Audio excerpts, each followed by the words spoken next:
Hello guys, welcome back to Bhojpuri vision. कैसे हैं आप सब गाइस? आज हम देखने वाले हैं खान जीसीएस रिसर्च सेंटर से PM Modi security breach SPG PM Modi ji Punjab visit. मतलब जो हमारे मोदी जी हैं, जो प्रधानमंत्री हैं, उनकी सुरक्षा में कुछ चूक हुई थी। तो आई डोंट नो मतलब कैसे हुआ था, क्या हुआ था वो। तो चलिए यार देखते हैं कैसी वीडियो होने वाली है खान सर की इसके ऊपर। तो चलिए यार वीडियो शुरू करते हैं, फिर उसके बारे में बात करेंगे। जय हिंद। देखिए अभी हमारे प्राइम मिनिस्टर का जो दौरा था, पंजाब दौरा, और काफी डिस्टर्ब रहा। इसमें कई सारे सिक्योरिटी ग्लिच भी आए थे सब। यहाँ हम लोग समझते हैं कि क्या क्या कमी हुई थी, क्या गड़बड़ी हुई थी, कौन किया था, ये सब के लिए हम लोग को बहस नहीं। इस गलती से आगे न दोहराया जाए। कहाँ कहाँ मेन जो की पॉइंट्स थे जहाँ पर इसको ध्यान रखना चाहिए था, वो उसको हम समझते हैं। देखिए मेनली था हमारे प्राइम मिनिस्टर का पंजाब में दौरा था, जहां पर वो कई सारे योजनाओं का भी उद्घाटन करने वाले थे। ये चुनावी रैली भी थी, लेकिन कई सारे विकास की योजनाओं में भी था, कई बहुत महत्वपूर्ण योजनाएं भी थी। तो दिल्ली से ये भटिंडा गए थे बाई फ्लाइट। भटिंडा से हेलीकॉप्टर से जाना था हुसैनी वाला, फिर वहां से जाना था फिरोजपुर। हेलीकॉप्टर जो था MI-17V5, वही वाली जो बिपिन रावत सर का जो क्रैश हुआ था। तो हेलीकॉप्टर को पहले 2 बार उड़ा के देखा गया, मौसम बहुत खराब था, तो लास्ट टाइम पे डिसीजन लिया गया कि सड़क से जाना है। सड़क से जाने था हुसैनी वाला, उसके बाद यहाँ से 25 किलोमीटर आगे फिरोजपुर। ये दोनों ही जगह जो है पाकिस्तान बॉर्डर के एकदम करीब है। लेकिन हुसैनी वाला से पहले ही फ्लाईओवर पे हमारे प्राइम मिनिस्टर का जो कॉन्वॉय था, काफिला रुक गया। अब इसको टोटल एक एक करके हम लोग समझते हैं। प्राइम मिनिस्टर की सिक्योरिटी बहुत प्राइम लेवल की होती है, सबसे बेस्ट सिक्योरिटी मानी जाती है। इनके काफिले में जितनी गाड़ियां होती है बुलेट प्रूफ होती हैं। अभी सुने होंगे 7 करोड़ की एक गाड़ी आई है, बुलेट प्रूफ गाड़ी। काफी जबरदस्त गाड़ियां होती हैं इनमें। हमेशा आगे चलने पे रोड को क्लियर करा दिया जाता है। तो ये उनकी सिक्योरिटी में जो लगे होते हैं SPG होती है, स्पेशल प्रोटेक्शन ग्रुप। आप इसमें डायरेक्ट कभी नहीं जा सकते हैं। आपको आर्मी या पैरामिलिट्री फोर्स या पुलिस में बहुत बेहतरीन काम किए रहेंगे तो आपका सिलेक्शन इसमें होता है बहुत बेहतरीन ढंग के, तब आप बनते हैं SPG, special protection group. SPG दिखती है भले सूट में, लेकिन अंदर उनके पूरा बुलेट प्रूफ रहता है। हर चीज वो अंदर रखे रहते हैं। उनके पास बहुत ही लेटेस्ट हथियार होती है, पिस्टल्स होते हैं। आंख पर काला चश्मा होता है कि वो किधर देख रहे हैं पता नहीं चलता है। बुलेट प्रूफ सूट होती है, पिस्टल होता है, हर चीज से ये लैस होते हैं आधुनिक हथियारों से। प्राइम मिनिस्टर के पास 3 लेयर की सिक्योरिटी होती है। इनके सबसे पहले आसपास में जो होते हैं वो SPG के कमांडो होते हैं। SPG कमांडो के घेरा के बाद जो होती है वो पैरामिलिट्री के कमांडोज होते हैं। और उसके बाहर जो घेरा होता है उसमें पुलिस होती है। पुलिस के बाहर जो घेरा होता है उसमें ट्रैफिक पुलिस होती है। तो मेनली सिक्योरिटी के लिए 3-3 लेयर की सिक्योरिटी होती है। तो आप ये समझ सकते हैं कि हमारे प्राइम मिनिस्टर के लिए कितनी जबरदस्त लेयर की सिक्योरिटी होती है। SPG कमांडो में भी कई लेयर होते हैं। कुछ होते हैं जो केवल प्रोटेक्शन देते हैं, कुछ हमला भी करते हैं। हमारे SPG कमांडो के पास जब भी प्राइम मिनिस्टर चलेंगे, देखिएगा इस तरह से बैग लेके लोग चलते रहते हैं। कुछ कमांडो बैग लिए रहते हैं। अब देखेंगे इनके पास हथियार नहीं रहते। और ये जो बैग लिए रहेंगे हमेशा प्राइम मिनिस्टर के पास ही खड़े रहते हैं। ये बैग नहीं है, ये एक्चुअली बुलेट प्रूफ है। जब भी अटैक होगा तो ये बैग इस तरह से खुल जाता है, कई लेयर में ये खुल जाता है, और ये बुलेट प्रूफ होता है। इसको लेके हमारे प्राइम मिनिस्टर को चारों ओर से घेर लिया जाता है ताकि बुलेट्स ना लगे। ये जरूरी भी है, हमारे देश के प्राइम मिनिस्टर है, उनकी सिक्योरिटी में कहीं भी कमी नहीं होगी। अब हुआ क्या, दिल्ली से वो पंजाब गए। पंजाब एक्चुअली पाकिस्तान से एकदम करीब है, बॉर्डर ही बनाता है। तो पंजाब में यहाँ पर है फिरोजपुर, आप देखिए पाकिस्तान से एकदम सट के है यहाँ पर। तो यहाँ जब गए भटिंडा एयरपोर्ट पर उतर गए। भटिंडा एशिया की सबसे बड़ी सैनिक छावनी है, बहुत ज्यादा वहां लगभग 1.5 लाख फौजी रहते हैं वहां पे। तो भटिंडा के बाद भटिंडा तो जहाज से लैंड किए, उसके बाद हेलीकॉप्टर से जाना था, मौसम खराब था, इस वजह से ये इन्हें सड़क से जाना पड़ा। यहीं से गलतियां चालू हुई। एक एक करके गलती समझते हैं। 100 किलोमीटर लंबी सड़क को क्लियर कराने की जिम्मेदारी पंजाब पुलिस की थी। सड़क से जाने का रास्ता पहले से तय नहीं था। अचानक मौसम खराब हुआ और हेलीकॉप्टर कैंसिल हुआ, जिस वजह से हुआ। अमूमन इस रास्ते पे 2.5 घंटे लगते हैं। 100 किलोमीटर के सफर में लगभग 2.5 घंटे लगते हैं। महज 3 घंटे के सूचना पर इसे खाली करा लिया गया। इस पे SPG को सवाल उठाना चाहिए कि जहां 2.5 घंटे लगते हैं, 100 किलोमीटर लंबा है, इस पे आप इतना जल्दी क्लियरेंस कैसे दे सकते हैं यहाँ पर। तो यहाँ SPG को आपत्ति जताना चाहिए। और यहाँ पे पंजाब पुलिस के DGP को साथ रहना चाहिए, लेकिन वो वहाँ उपलब्ध नहीं थे। ये गलती थी, वहां पे उन लोग को एक्सेप्ट करना चाहिए। यहाँ पर इन लोग से ये गलती हुई है। यहाँ पर कॉन्वे सबसे ठीक ठाक चल रहा था। अगली गलती देखिए क्या होती है। जब भी राष्ट्रपति प्रधानमंत्री का काफिला जाता है तो उनकी गाड़ियों में एक बहुत बड़ी संख्या होती है, 25 से 40 गाड़ियां रहती हैं। ये गाड़ियों का एक ग्रुप रहता है, लेकिन इन गाड़ियों के ग्रुप के आगे 5-7 गाड़ियां चलती हैं जिसे हम पायलट कहते हैं। पायलट गाड़ी कहते हैं। उसमें सबसे आगे एक बाइक वाला रहेगा, देखिएगा इसमें, ये देखते रहता है कि सब कुछ कोई दिक्कत नहीं है। उसके बाद एक पुलिस की जिप्सी रहती है, इसे हम लोग रूट क्लियरिंग पार्टी कहते हैं। ये 5-6 की ग्रुप में रहते हैं सब, और जो मेन काफिला उससे ये 3-4 किलोमीटर आगे होते हैं, ताकि ये पहले ही देख लेते हैं कि कोई गड़बड़ी तो नहीं है। तो जो रूट क्लियरिंग पार्टी थी, जो पायलट गाड़ी थी, इनको दिखाई नहीं, इन लोग की लापरवाही देखिए, इन लोग को नहीं दिखा कि सामने ट्रैक्टर लगाया गया है, रास्ता जाम है। कैसे ये लोग यही रास्ता बताते रहते हैं, वायरलेस पे पीछे कांटेक्ट में रहते हैं। जो मेन काफिला होता है हमारे प्राइम मिनिस्टर का, वो पीछे रहता है 3-4 किलोमीटर, और ये वायरलेस पे रहते हैं कि ऑल क्लियर, हर किलोमीटर पे ये बताते रहते हैं कोई दिक्कत नहीं है, कुछ भीड़ है, यहाँ है, बाकी सब क्लियर। इन लोग को नहीं दिखा कि किसान ट्रैक्टर लेके एक सड़क के किनारे आए हैं, तो इन लोग की भी गलती है। पहले पायलट क्लियरेंस दिया कैसे गया और सड़क पर फंस कैसे गया, तो यहाँ पे भी एक गलती हुई जो पुलिस की गलती थी। अब तक जो गलती बताएं ये सारी पुलिस की थी। अब एसपीजी से कहाँ कहाँ मिस्टेक हुआ उसको हम समझते हैं। स्पेशल प्रोटेक्शन ग्रुप बहुत बेहतरीन है, उनके अरुण कुमार सिन्हा, AK सिन्हा जी हैं, चीफ हैं, अभी IPS अधिकारी हैं, ये बहुत हायर रैंक होता है। कितना बड़ा ये लोग बेवकूफी किए हैं जरा सोचिए। PM का काफिला लगभग आधे घंटे 20 से 30 मिनट फ्लाईओवर पे रोका है लोग। ये लोग बुद्धि देखिए इन लोग का, मतलब पुल पे रोक दिए हैं प्राइम मिनिस्टर को। क्यों? तो भैया पुलवा आगे से जाम है। अच्छा ये बताओ, अगर पीछे से जाम कर देता तो पुलवे पे अटक जाता। अरे भैया अगर आपको 20 मिनट रोकना था, आपको लग रहा था जाम है, तो थोड़ा सा पीछे आके रुकते। पुलवा पे चढ़ के काहे लिए रोके हैं? फ्लाईओवर पे हमारे प्रधानमंत्री को रोक देंगे भाई? ये NSG SPG से सवाल होना चाहिए कि, और ये प्रोटोकॉल में लिखना चाहिए, हिस्ट्री में जो डिफेंस है उसमें पढ़ाना चाहिए कि किसी भी प्राइम मिनिस्टर, राष्ट्रपति या VVIP को फ्लाईओवर पे नहीं रोक सकते। यहाँ 20 मिनट रोक दिए। अगर दोनों ओर से प्रदर्शनकारी के रूप में कोई और अभी आ जाता, क्योंकि ये बॉर्डर से एकदम महज 20 किलोमीटर यहाँ से पाकिस्तान आ जाता है, पाकिस्तान की सीमा चालू हो जाती है, तो काफी करीब है। और नीचे से अगर फ्लाईओवर को उड़ा देता सब कोई ID या विस्फोटक लगा के, तो सारा काफिला नीचे चलाता है यहाँ पे। ऐसा तो दिमाग लगा रहे हैं लोग। भाई आप थोड़ा सा पीछे हट जाते, सड़क पे रहते, कभी कुछ होता तो भाग तो सकते थे इधर उधर। फ्लाईओवर दोनों ओर से जाम हो जाता, कहाँ जाते हैं आप लोग? यहाँ पे गलती SPG की थी। यहाँ पर आप लोग को जवाब देना चाहिए। हम लोग तो भाई बताते हैं कहाँ गलती। दूसरी गलती, फ्लाईओवर पे जब हमारे प्रधानमंत्री कह रहे हैं कि हम जिंदा वापस आ गए, मतलब सिचुएशन क्रिटिकल हुई होगी वहां पर, तभी वो ऐसा स्टेटमेंट दे रहे हैं। जब इतना स्टेटमेंट हो गया और आपको वापस लेके आना है, तो आप आधा घंटा बाद लेके आइएगा जी। SPG वाले लोग आप जवाब दीजिए कि हमारे प्राइम मिनिस्टर अंदर बैठे हुए हैं यहाँ पर। अब देखिए हल्का सा मास्क दिख रहा होगा आपको। जब यू टर्न लेना है, देखिए कि आगे किसान है, इंटेलिजेंस रिपोर्ट आपको पहले से पता होगी, माहौल देख लीजिए क्या है क्या नहीं, तुरंत लेके हटिए। 2 से 3 मिनट हो गया, हाँ भाई खत्म, कैंसिल हुआ, रैली कैंसिल हुआ, प्रोग्राम हम वापस लेके आएंगे। तो SPG हमारे प्रधानमंत्री को आधा घंटा रोक के रखेगी। यहाँ SPG को भी जवाब देना पड़ेगा कि आप आधा घंटा काहे लिए रोक के रखे, वापस तुरंत लेके आना चाहिए। अगली गलती सुनिए ध्यान से, गृह मंत्रालय के अंडर में आता है खुफिया एजेंसी, इंटेलिजेंस ब्यूरो, और गृह मंत्रालय है, और हमारे अजीत डोभाल साहब, इनकी योग्यता पे तो कोई शक नहीं है। लेकिन इंटेलिजेंस ब्यूरो और रॉ तो खैर बाहर में काम करती है, लेकिन यहाँ जिम्मेदारी टोटल इंटेलिजेंस ब्यूरो। ये इंटेलिजेंस ब्यूरो को ये पता होना चाहिए कि जब जहाज हवाई मार्ग से मार्ग जब कैंसिल हुआ है, तो जो रास्ता जा रहा है वो ग्रामीण मालवा होके जा रहा है भटिंडा के लिए, भटिंडा से ग्रामीण मालवा होते हुए ये हुसैनी वाला और फिरोजपुर जा रहा है।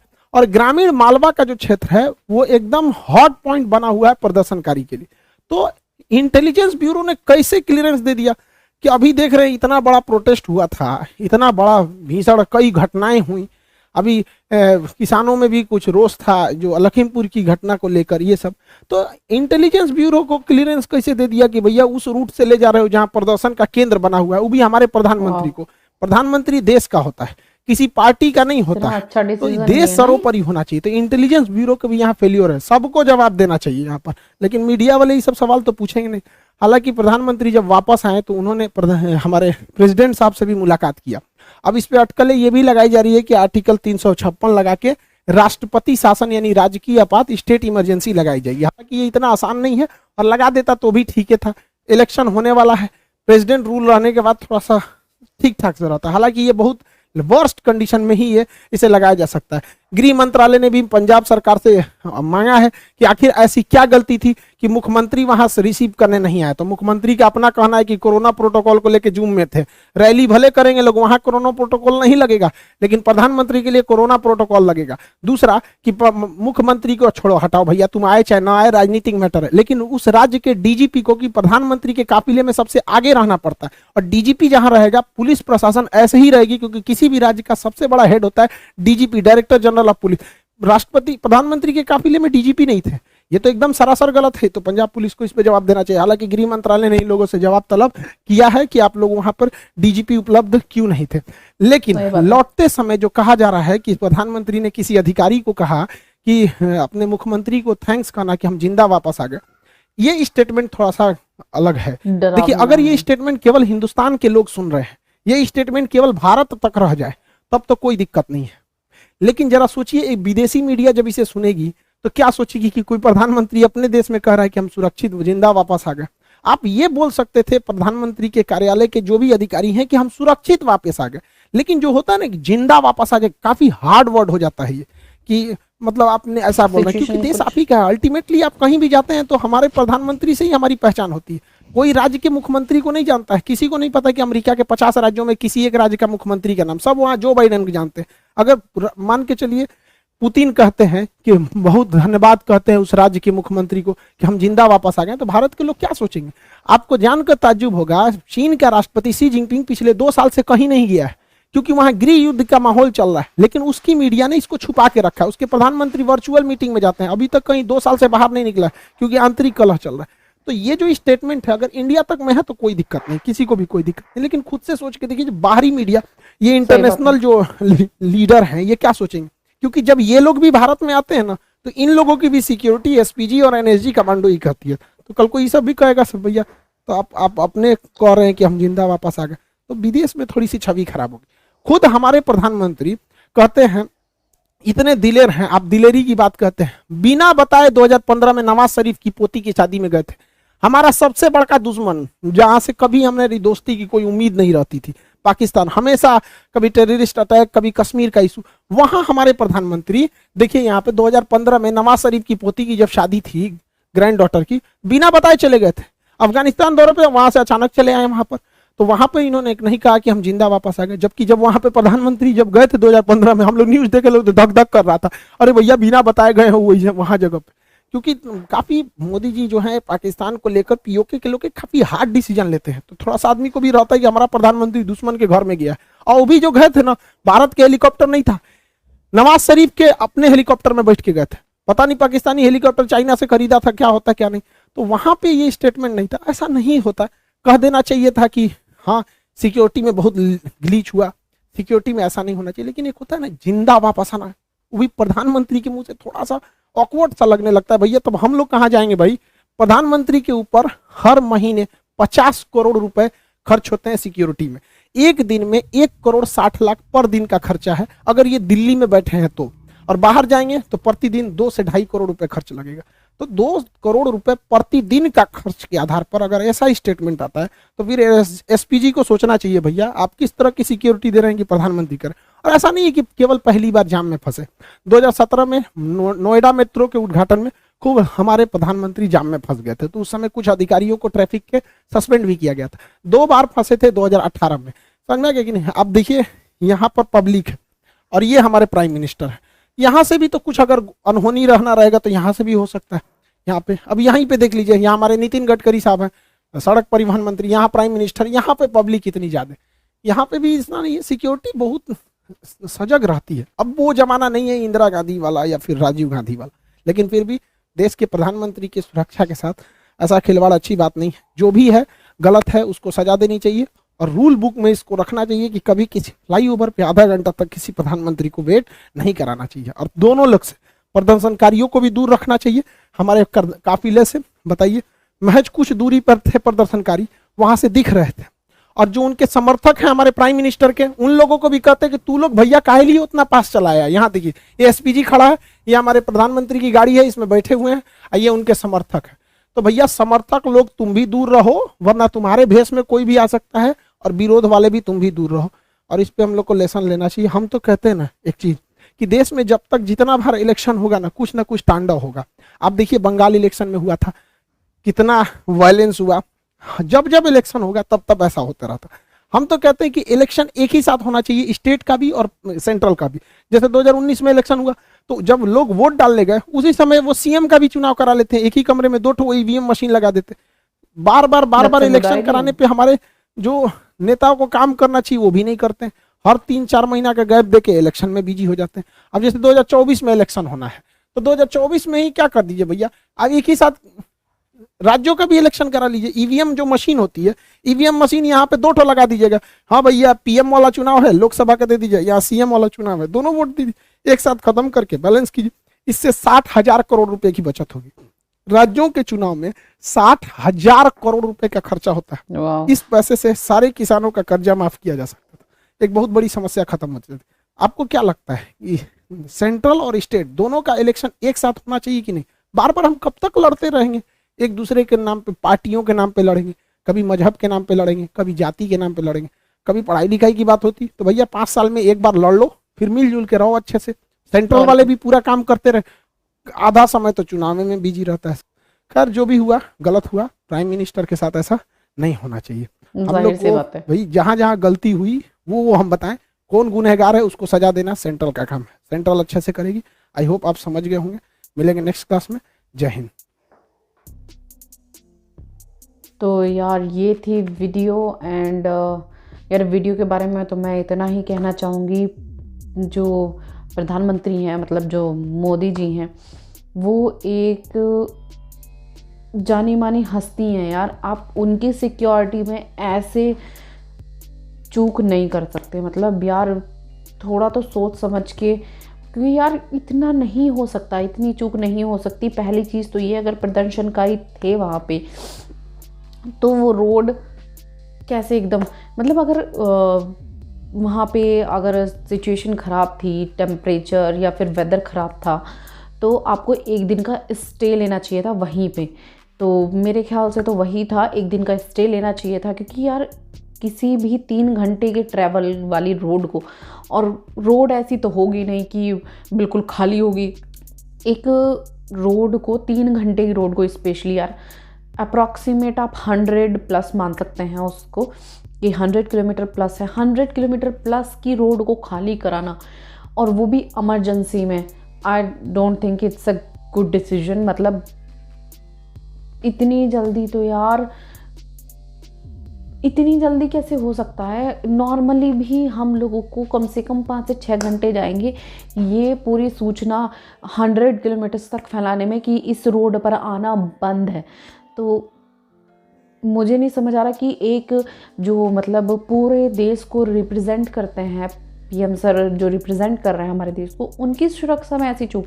एक रोड से उनको लेके गए, देन उसके बाद फ्लाईओवर, यार व्हाट अ मिस्टेक। मतलब फ्लाईओवर, चाहे वो कुछ भी मिसहैपनिंग हो सकती थी वहाँ, अगर रुकना था तो फ्लाईओवर से नीचे। यार इतना कॉमन सेंस किसी भी इंसान में होता है कि कभी भी अगर भूकंप भी आता है ना तो लोग फ्लाईओवर के नीचे आने से बचते हैं, और आप सिक्योरिटी पर्पज से उनको फ्लाईओवर के ऊपर लेके खड़े हो। यार वहाँ से कुछ भी हो सकता था, कोई इधर उधर से शूट भी कर सकता था, कुछ भी हो सकता था, XYZ कुछ भी। लेकिन या खैर ये चीज़ें है, बोलने का हक तो हमारा है नहीं कि किसने गलती की है, क्या किया है।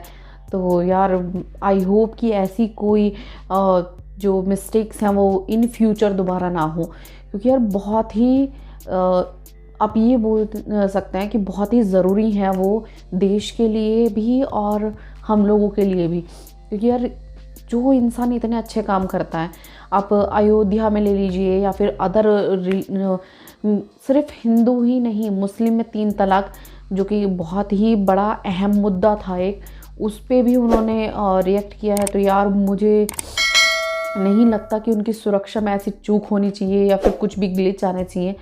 तो यार आई होप आप सबको भी ये वीडियो पसंद आई है। अगर रिएक्शन पसंद आया तो लाइक कीजिएगा। ओरिजिनल वीडियो का लिंक आपको डिस्क्रिप्शन में मिल जाएगा, और मेरे इंस्टाग्राम का लिंक भी आपको डिस्क्रिप्शन में मिल जाएगा, एक बार ज़रूर चेक कीजिएगा। मैं मिलूँगी आपसे नेक्स्ट वीडियो में, तब तक के लिए बाय बाय।